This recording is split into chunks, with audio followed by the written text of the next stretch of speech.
Again, my name is Chris Bircher, and our Revit structure extraordinaire here at CTC. So this presentation is going to cover the features, the structural features and platform features for Revit 2016. And so this year there are a number of features across the board for all disciplines. This is a quick little screenshot of highlighting everything for both platform and architectural, structural, and the MEP portions of the software. Like we mentioned, we're only going to cover the platform and structural features in this demonstration. So we'll start off with the platform tools. It says for architects and platform, but this is all they get. So we get this and then some. So first off, we have new addition, I guess, or enhancements to the navigation tools. So as you are pan, zoom, rotating, and orbiting, and basically doing some basic navigation inside of your views and within the model, basically we have improved stability within the model as we are navigating via pan and zoom. It doesn't appear as glitchy. Things are gonna effectively feel like they're moving a little bit smoother. Especially when you're in larger projects is where you typically notice the difference. And this will happen with all of your primary navigation tools. Another feature that they've enhanced has been the rotate of Project North. So one of the things that you notice with rotating Project North is that it's the entire project. Well, now we can assign it to a plan view only, and assign it to specific detail views, whereas before it was kind of all or nothing. So if you didn't, now we can use it kind of as a way to rotate parts of the model so that they will fit on a sheet a little bit better, instead of rotating everything or rotating nothing, or manually selecting the viewport and trying to rotate that without screwing up a bunch of different stuff. And it's maintaining the relative position of any linked information that you've brought in, as far as Revit files, CAD files, point clouds, and things of that nature. This is kind of a fun one. Nice little workflow enhancement here is opening sheet view. So if you're ever in a floor plan, or any view for that matter, working on some things, and then maybe you adjusted the scale, or you had to adjust the size of your crop boundary real quick, and you wanted to see how that affected your sheet. Well, now all you have to do is right-click inside of the view or on the view name itself in the browser, and you will get this open sheet option here, second from the top, which is great because now it jumps you right to the sheet view, and you can see what kind of an effect it had. Or maybe you're in a detail, you're not quite sure what sheet you put it on, or you've got a really complicated way of sorting your browsers and the way things are organized. This tool will make it a lot easier for you to go ahead and find out what sheet it's on, or just go to the sheet itself and maybe manipulate some of the details and things like that. Okay, this one has been a long time coming as far as revisions go. We have the ability now to customize your revision settings a little bit further using natural Revit tools, instead of kind of faking it a little bit to give you the flexibility that you needed in the past. So what they've given you now within the revision dialog box is the ability now to define custom sequencing here. Like, for example, if you wanted to go ahead and start at 0, you can. It's the alphabetic sequencing is now alphanumeric, so we can have letters and numbers as part of the sequence value instead of just numbers, or instead of just letters. And you can start inserting prefixes or suffixes to the sequence, or to the delta tags, basically, so that you can really customize this if you like to include the addendums abbreviation inside of the number, or the RFP text, or something along those lines. Basically just granting you way more control over the revisioning documentation methods. And if necessary, you can delete multiple callouts at the same time. Whereas before it was just kind of, it was one, delete one, then delete the next one. It was a one at a time thing, which potentially took a long time, especially if you had some placeholder revisions included in here just to verify that the schedule is taking up the appropriate amount of space on the sheet and whatnot. So a long time coming on these features here, so it's a good thing that they finally brought those into play. Selection boxes. So they've again enhanced the way selecting has, or the way you select objects within Revit. You can now, it's easier for you to go ahead and isolate elements. You can create a section box based off the item that you've selected.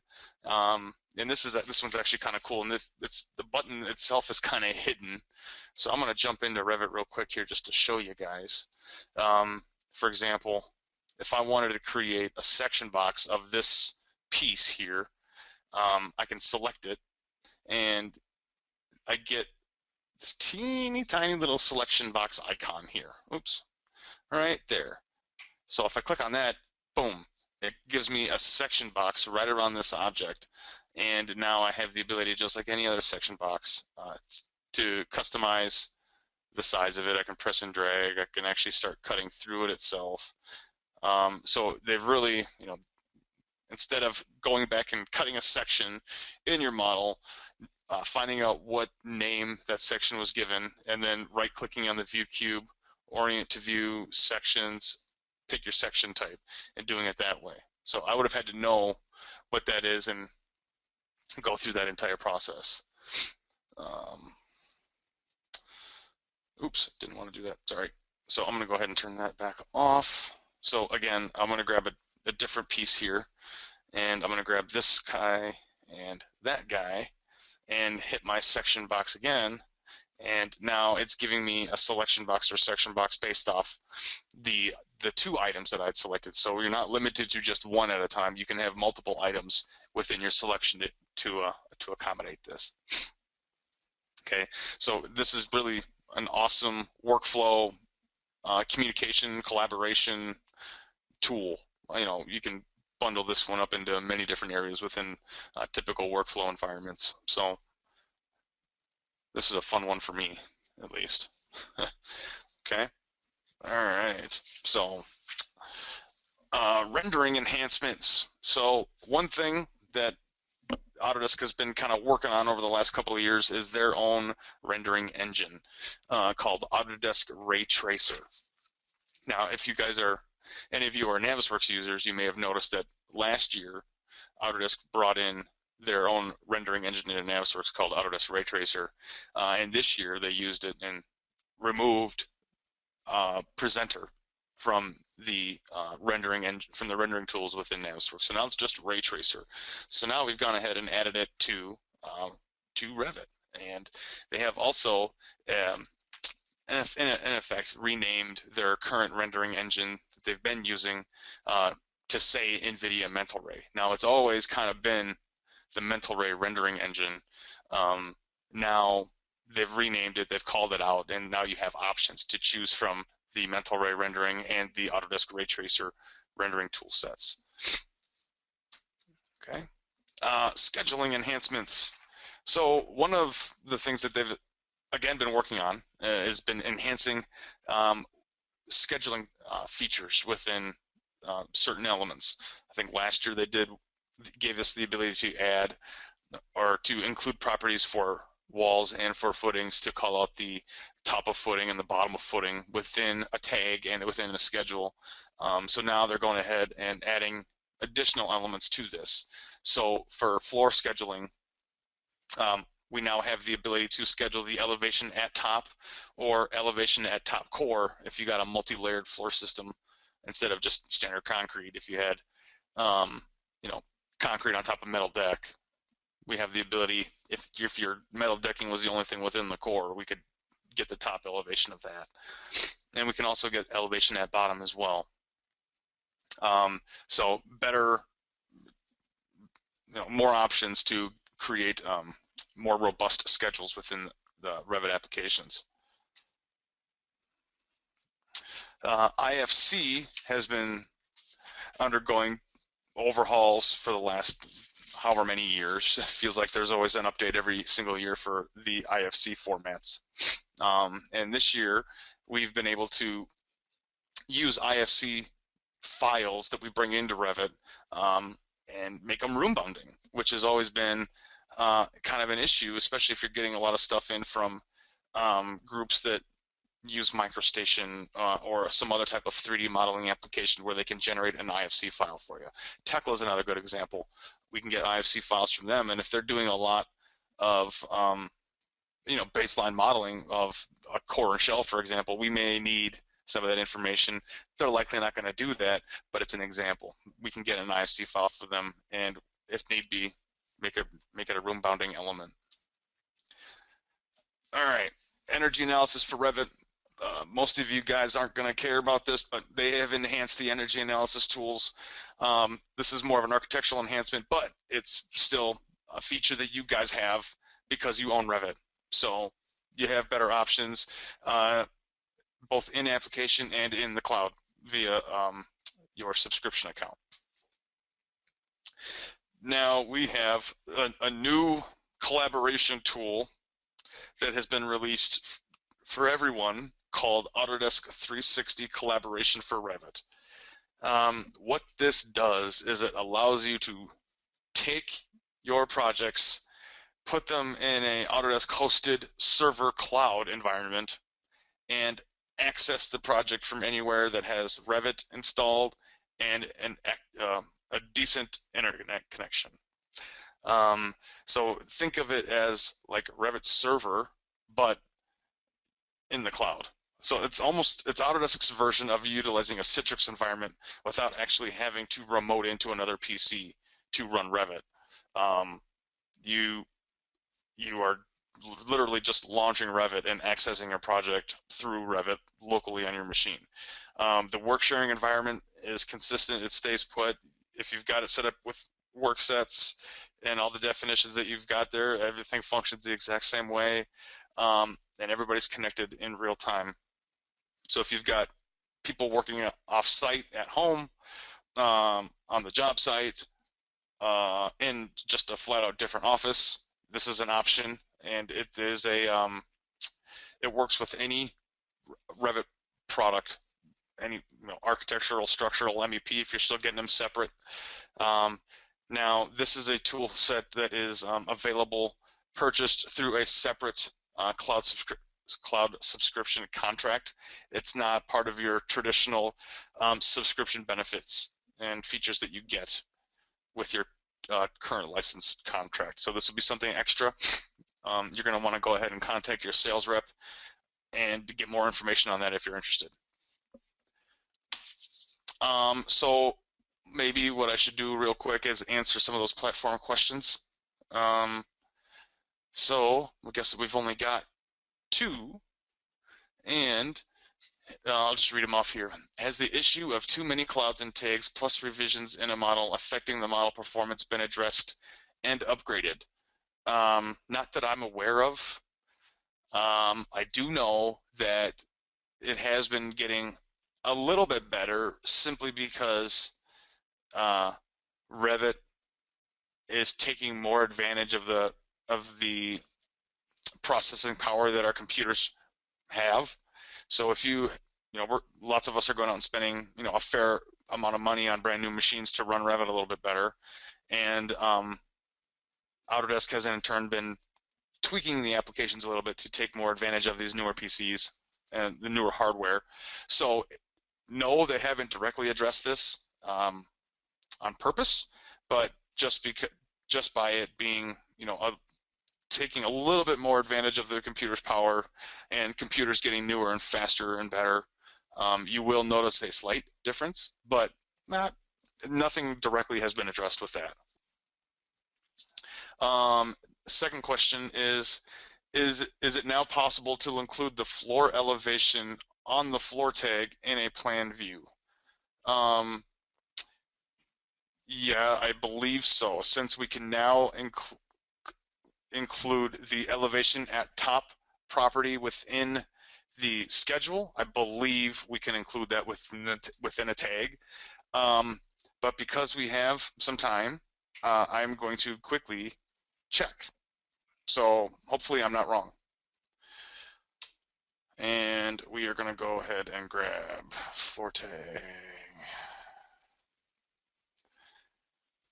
And just real quick, let's check.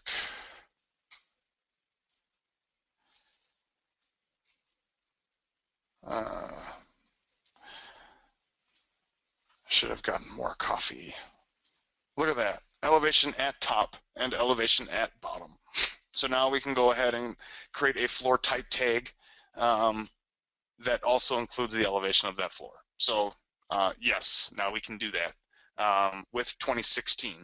So you will have to manipulate your tags a little bit to get live data out of it, but I'm sure that won't be a problem for anyone. So fantastic. Now I learned something today too. This is great. All right. Now, structural specific features. One thing that, you know, some of you may be getting sick of if you're not using any reinforcing at all, but you might want to consider modeling some rebar inside of your projects nowadays, because they've really gone to town for the last few years in adding improvements and refining the process and giving you more just really overhauling kind of the way reinforcing is modeled and edited and documented, and just across the board they've been adding a whole bunch of stuff. So with this, again, we have a number of reinforcing improvements in this release. This one being constraints improvements. So now I have the ability to edit the constraints within which my reinforcing is either visible as far as what's, you know, stopping it off within a particular view, manipulating my graphical representations or my selections of these. I have the ability to constrain these to sloped faces by holding the shift key, and we can define specific offsets to the covers and all kinds of great stuff. So they've really, really gone to town, and we get a little nice edit constraints dialog box that we can manipulate after the reinforcing's been placed itself. So as we get, I'll show you a couple of these after I've gone through the reinforcing portions, just so you guys get an idea where the buttons are, what things are going to look like. Next one is a shapes for path reinforcing. So one of the kind of drawbacks with using path reinforcement in the past was it was just a bar at whatever pattern you decided it needed to be at, and you could put some hooks on the ends, and that was about it. Now we actually can grab specific rebar shapes from our shapes library and utilize these in path reinforcing and get a much quicker and better and more accurate representation of the reinforcing in a particular element. So you can stagger the rebar better. You have better stirrup distribution along your polyline paths, or I guess it's not really a polyline in Revit, but along your the paths that you sketched in. And we can create circular distribution, and we have the ability to effectively do slab and wall edges. So they've really, you know, they're really moving forward and taking it to the next level as far as modeling the reinforcing and providing you with a more accurate model for accurate details to come from it. So here is another nice one that will help in creating the reinforcing using kind of the auto placement tools, and that is forcing or constraining your rebar to be parallel to objects. So for example, you can see in the picture over here on the right that my reinforcing is coming in vertically and maybe I want it to, be parallel to that angled edge of that wall there. All you have to do now is hold down Shift, and when you hover close enough to that edge of the wall or the foundation element here, it will automatically rotate itself and follow the angle of that outer face. And it'll hold that until you get close enough to another edge before it resets and now becomes parallel to that other piece. And in my example, I have it modeled as an in-place family, and it worked. I was able to go ahead and utilize this in in-place families as well as the traditional modeled families. So. They've also improved rebar length rounding, where we can round up and down now, and we can support specific standards from various countries. So we're not limited to rounding up only, and we now have the ability to round to different units, and depending on what language pack you've purchased, for your version of Revit structure, you will be able to go ahead and take advantage of that fully nowadays. All right. Scheduling improvements. They've added a couple more parameters to go ahead and include, but the most important one to me is the last one in this list here is grouping rebar by host. I now have the ability to find out or schedule the footing type mark, the column type mark, the beam type mark automatically within my reinforcing schedules here. So now we're bridging the gap, and we've made a connection where you typically didn't have one. I've got information coming in from two different sets of families, which is huge in my mind, and something that you traditionally or ever could really do, and they're starting to bridge that gap, and I've got a huge smile on my face right now because it's a big deal. However, we can't go the other way and include reinforcing that's already in the footing in a footing schedule, for example. We still have to fake that in, but this is a step in the right direction, and hopefully next year they can bridge the gap going the other direction.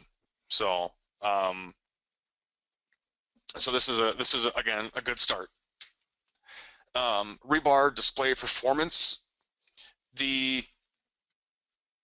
Any view that it had reinforcing in it and you left it turned on, as you know, is a little sluggish. It's a lot of geometry that it has to regenerate, a lot of graphics. So when you have reinforcing shown, they've worked on the regeneration times and the performance, and the views are going to open faster. They're going to update faster when you change your rebar layouts, adding new bars, customizing spacing, and the patterns. So they're taking the appropriate actions to working with reinforcing a little bit better. Not only with just these different modeling tools, but actually dealing with the legs and the performance side, and trying to lessen the amount of downtime we have while waiting for our views to refresh. So, all right, so that's the reinforcing stuff. So now I'm going to pop into Revit and show you where some of the stuff is here, okay? So again, here I've got this, odd placed or oddly shaped concrete thing, and I'm going to go ahead and cut a section through it, and I'm going to go grab my rebar tools here, and right out of the gate, so here I'm going to go ahead and pick a different shape. We'll open my shape browser, well, all the way to the top, come on. And right out of the gate, if I want, you see how it kind of gets it because it's looking for that offset or that cover distance, but maybe I want to force it. So I can hold down Shift, and you can see that edge highlights in orange, which lets the users know that's the edge that's going to stay constrained to or parallel to throughout the entire position of this. So even if I wanted to come, if I zoom out now, come way down here, I could keep it parallel to that if I wanted to. You wouldn't do that this far away, but you get what I'm saying. So now I can come over here and hover over that, and, just to 100% verify that I'm getting these in the right, at the right angle throughout. And we've updated different placement plane options. So right now I've got current work plane, which is going to insert this piece of rebar right there in front of me. I'm going to see it, and if it's just a single bar, here's where it goes. But I also have the ability to toggle near cover or far cover referencing. And if I say near cover, that's going to put it at the start end of this, you know, concrete retaining wall, let's call it, which is, you know, 30 feet behind me. If I say far cover reference, it's going to put it on the other end and start it over there. So I can say, if I say near cover, and then you define your layout, then it doesn't really matter, you know, what you did. So if I do 10-inch spacing here, and hold down Shift to lock it in, place it. Now I've got it. It did it. And now I can come over here and do something. Oh, if I hold down Shift, it'll do it again. Place those there. Okay, and you can see now that I'm in thin light mode that, yep, it put it in there. I got that one nice and tight up against my cover. This one is not, but I can always go ahead and use my arrow keys to nudge it in, or physically use the move command and get it up there nice and tight. Okay. One of the additional features was the edit constraints option. You have to have the rebar placed first, and now I have a constraints button that I can click on where I can go ahead and start making adjustments to the different settings. And do I want the rebar to go to the cover or not, and do I want, how far back do I want it to stop from the cover distance? So I can say, well, the start of the bar, don't bring it to the cover, let's go back, we'll just say 14 inches. And it did it somewhere. I might have grabbed the wrong plane, or probably just modified the wrong setting. Let's go back here. If we hit edit constraints again, and yep, it didn't change it. So if I say start of bar and uncheck that and type in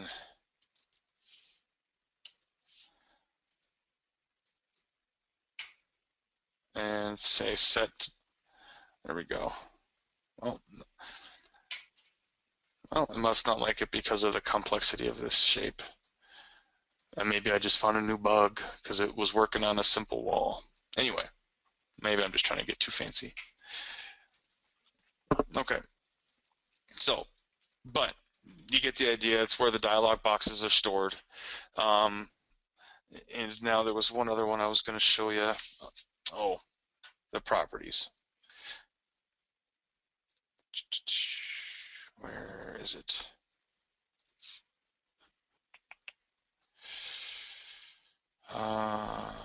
No, that wasn't it. Where'd it go? Oh, nope, sorry, not with rebar. Okay, I'm getting ahead of myself here. All right, so let's go back to, so if I wanted to do, let's do the rebar schedule.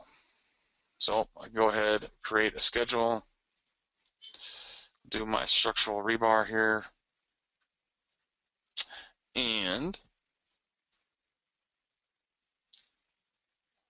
go ahead and let's find it. It's called host mark is the parameter that we would need to bring in, and that will grab in the type marks and stuff from the elements that they are hosted in, assuming those elements are labeled as such. And then everything else is just a property within the reinforcing itself. But that new feature where we're grabbing in the host information is called host mark. And we have the ability to include host count and category as well, so that we know, you know, how many of that object there are, you know, what type of object it actually is, because mark isn't really going to do a whole lot other than, you know, an F1 or a C1, depending on how you're labeling your content. Maybe you're not labeling it in a manner that, you know, is part of kind of this industry standard of in a sense, and Now you can bring in a category so that others know that it's actually a structural foundation or a structural column or a structural beam for that matter, framing element for that matter. Okay. Yep. And so we know now that it's part of a wall, but I haven't given it a mark at all yet. So as soon as I go ahead and apply that to the wall, oops, wrong button, I'll get that information to show up. Dun, dun, dun.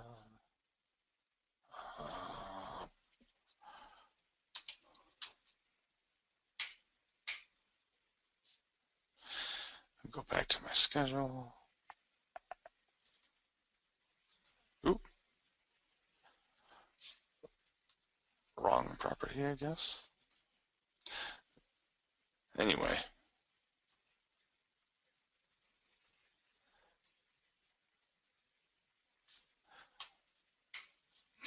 Well, we'll just pretend that didn't happen. And get back to the presentation here because we've got a lot more to cover and not a lot of time. So, and I want to make sure you guys can ask more questions. Excuse me. So now we're getting into the not reinforcing portions of this. So one of the things that they brought out, I think it was last year or the year before, was the ability to assign structural sections to the content that you've been creating or that came with it out of the box. And this is to enhance the analysis and the detailing experience. Okay, so they've added a couple of new shape types here for cold form and for concrete. Okay, so what this does effectively, and you can kind of tell by the properties dialog box here in this little image, that you just get a whole slew of additional properties and values to go ahead and input additional data as you're moving forward and trying to get more accurate, detailed information, or you're going to use this for some type of analysis. So just to quickly show you how that works. And someone mentioned to try this instead of this, so we're going to try it just to see. Thanks. It worked. So use the mark value and not type mark. Well done, Phantom chat guy. I'm just so all right. So now that we got that to work, let's switch to my 3D model here. And if you grab any one of your steel or concrete items for that matter, you select it, you hit Edit Family. And now in the family environment, we have the ability to define section shape. So here it is. This one has I-shape wide flange assigned to it already, but if it didn't, you get a little browse icon here, and here is a list of all of the default section shapes that you can choose from. And you can go ahead and choose from any one of these, assuming that you're assigning it to the appropriate piece of content, and save it or just load it back in your project, and you're going to get a good 20, probably closer to 30 additional properties that can be defined to provide additional information for that particular element for use with additional by connection detailers, whether it's in Revit or being exported out to another program outside, like a Tekla or SDS2 or something along those lines for additional detail work. Okay, so I'll load that in, and there we go. Okay, I'll select this and hit Edit Type. Now here are all those properties that I was telling you about. Okay, so none of them have been defined here, and that is because I am using an upgraded project. I believe, though, if we were to open content from the library, that we would see that the out-of-the-box stuff has that defined to an extent.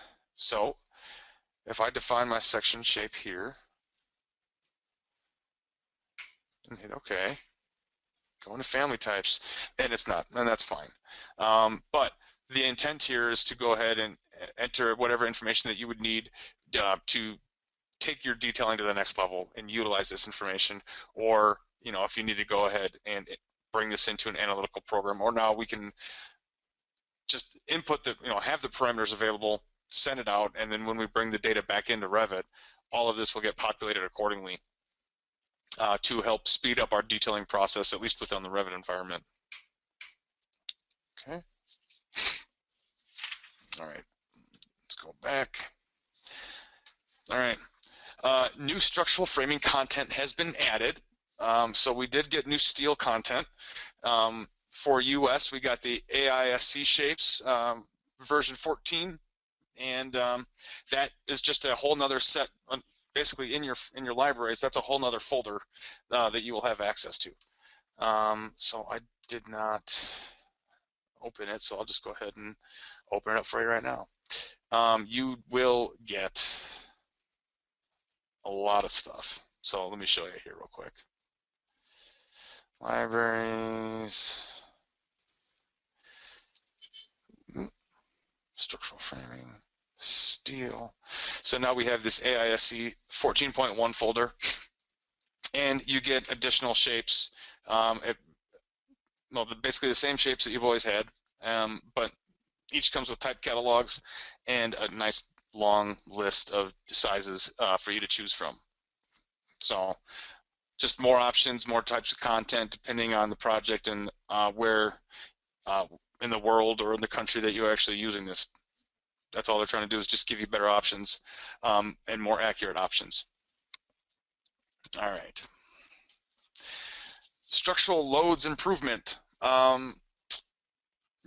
the most part, from my experience, at least, most people are doing all the load work within programs like Robot, RISA, RAM, STAD, ETABS, and all that fun stuff. But for those that like putting this together inside of Revit because they feel like it's easier for them, they have continued to improve the workflow and the usability of these tools.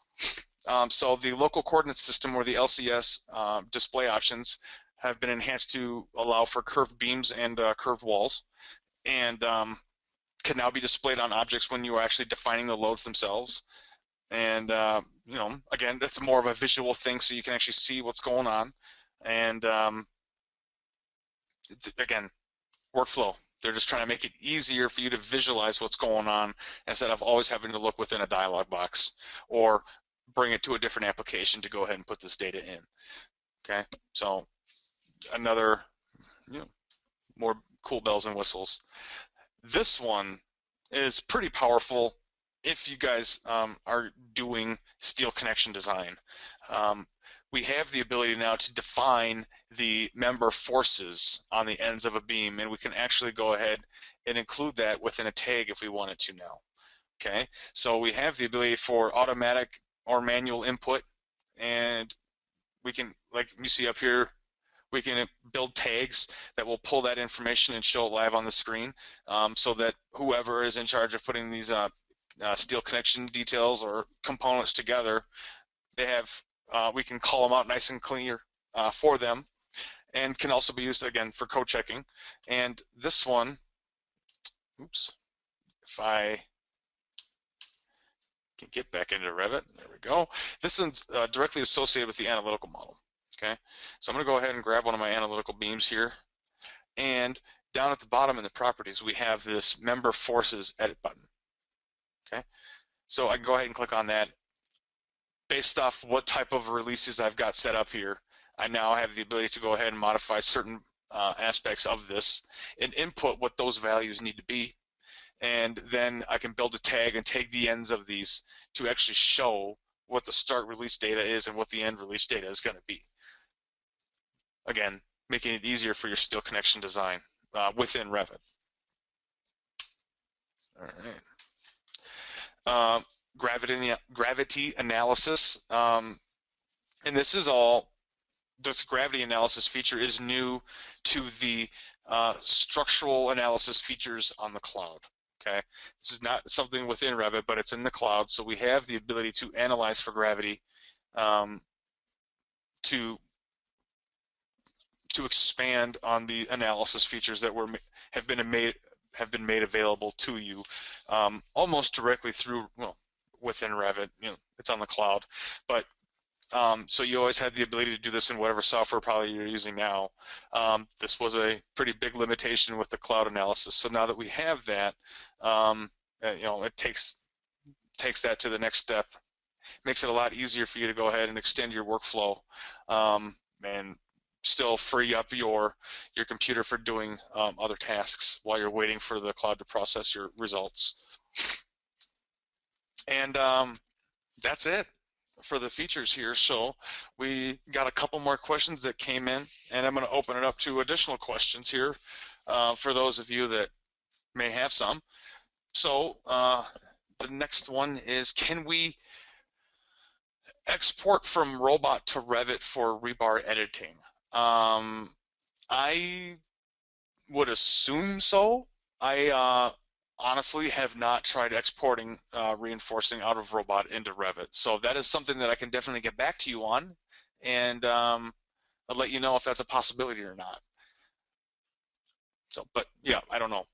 Is there any enhancement on exporting model to ETABS or SAP? Again, haven't heard. Those exporting improvements typically fall on the companies that write these external applications, these third-party softwares. So that would be something you'd want to contact ETABS or SAP about. I do know that they've tried to enhance the workflow a little bit going to Robot. Last year they came out with a new exchanging format between Revit and Robot for 2015, and I believe they've tried to clean that up a little bit, because I heard a couple of support tickets come through that it was a little glitchy. But as far as ETABS and SAP go, I'm not sure. So I would recommend checking with them to see if they've released a more stable update.